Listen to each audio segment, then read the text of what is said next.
Welcome back to my YouTube channel. It's Jessica Rich. For those of you who are new here, this channel is all things self-love, self-care, self-worth, anything that really empowers you to choose yourself, prioritize yourself, and help you become a better version of yourself. We talk about it here. And so today I wanted to talk about the power of traveling and implementing self-care. And so I know when you travel, whether that's domestically or internationally, sometimes you just want to experience everything, that country, that state, the culture, you want to experience everything. And so you may create a jam-packed schedule because you're trying to see it all, especially if you have a limited number of days. But one thing I've learned to appreciate and to really focus on when I travel is to ensure that I have enough time to not only be still, but to rest, recharge, still explore the culture, the country, wherever I am, but I'm making sure that I'm intentional that I have enough time to like really pour into myself. And so why do I think that it's important?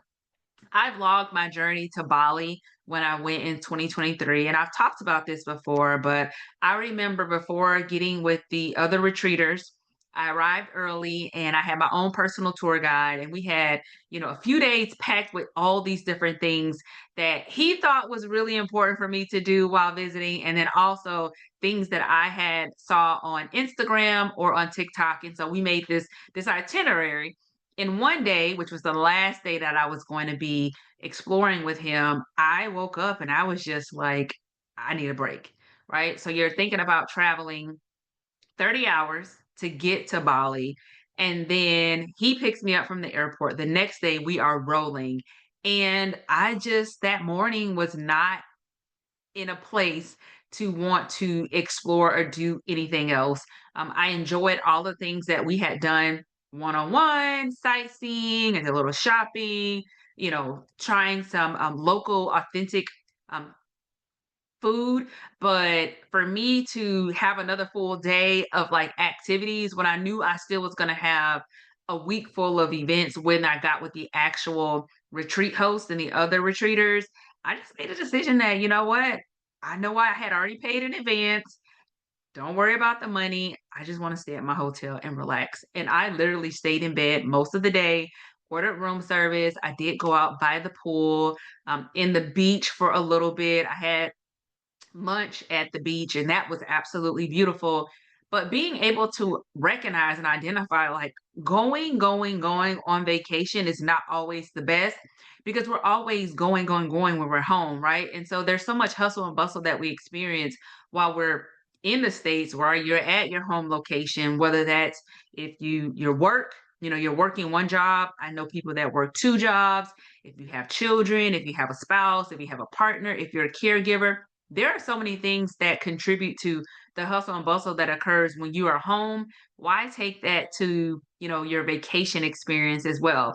And so I'm not saying that you can't have an itinerary. One thing I do as a travel experience host is we have itineraries, but I'm very intentional about building in time or finding itineraries that don't have the individuals that participate worn out because we're getting up early and we're getting back to the hotel late, or we're constantly on the go, that they don't have a chance to breathe, they don't have the chance to relax. I do welcome those individuals to, opt out. If there's a day that you don't want to do something, I get it, and so they have that opportunity and the flexibility to do so. But when you're traveling, you want to build in some self care time.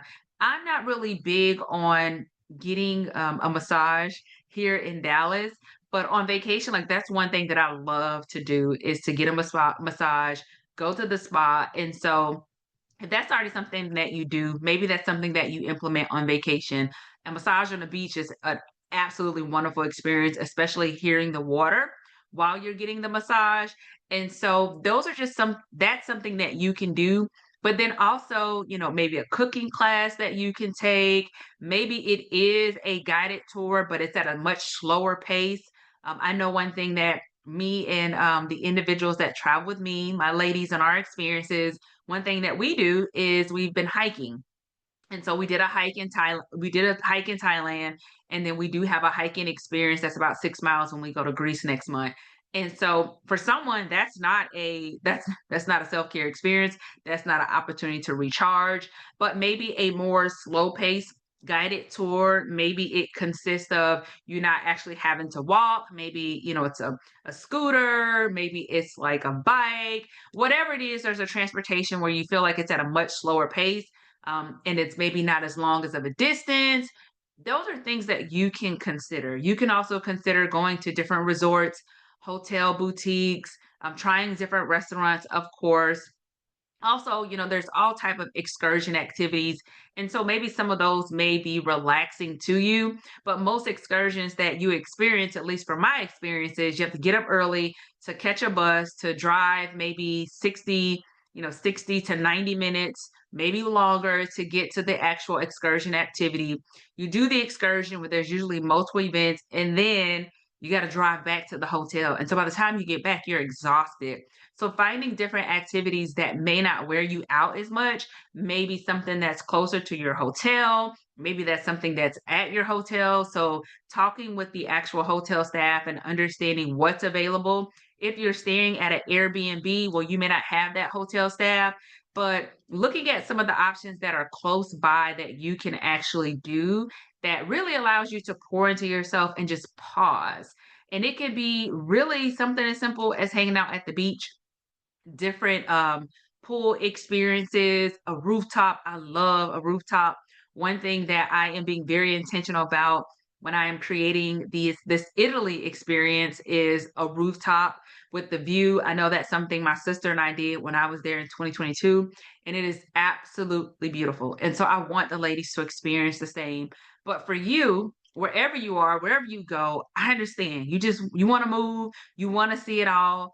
Give yourself an opportunity to rest and recharge. One of my close girlfriends, her and her husband will arrive a day early if they're traveling with a group, and that's their day to rest. And so that's a great option too. Maybe on the front end of the trip, if you can make that work with your schedule, maybe you arrive a day early, you relax, you recharge, you sit by the pool, maybe you sleep.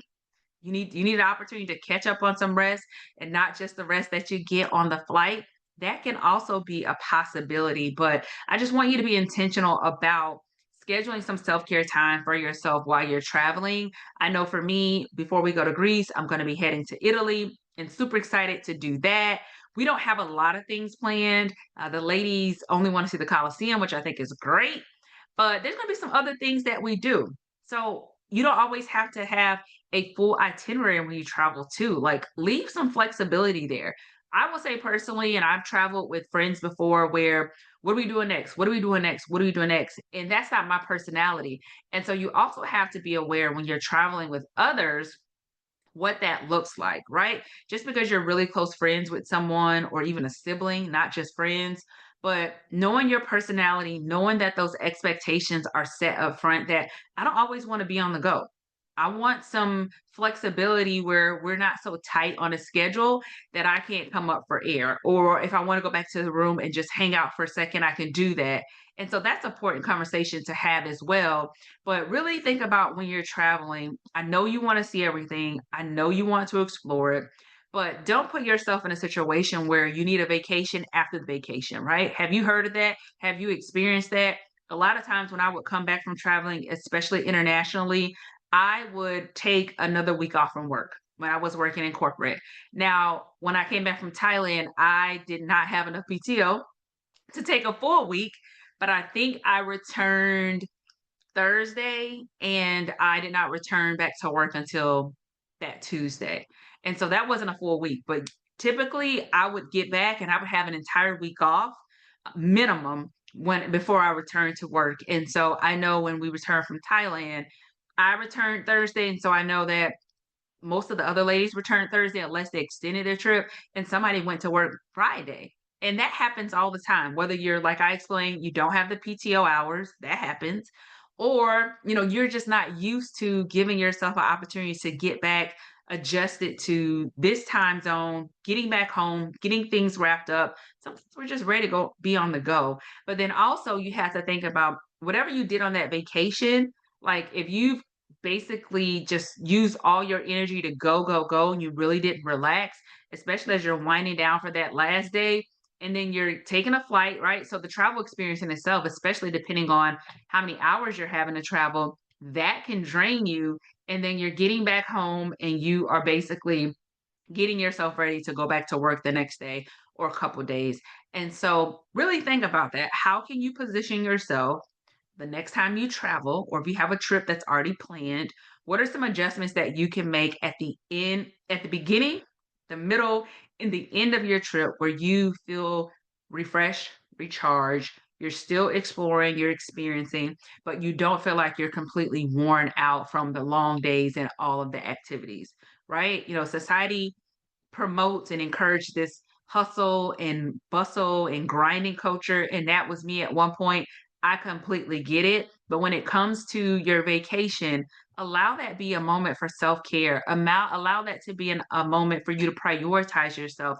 Even if you're traveling with others, look for ways when you can have that quiet time, that alone time.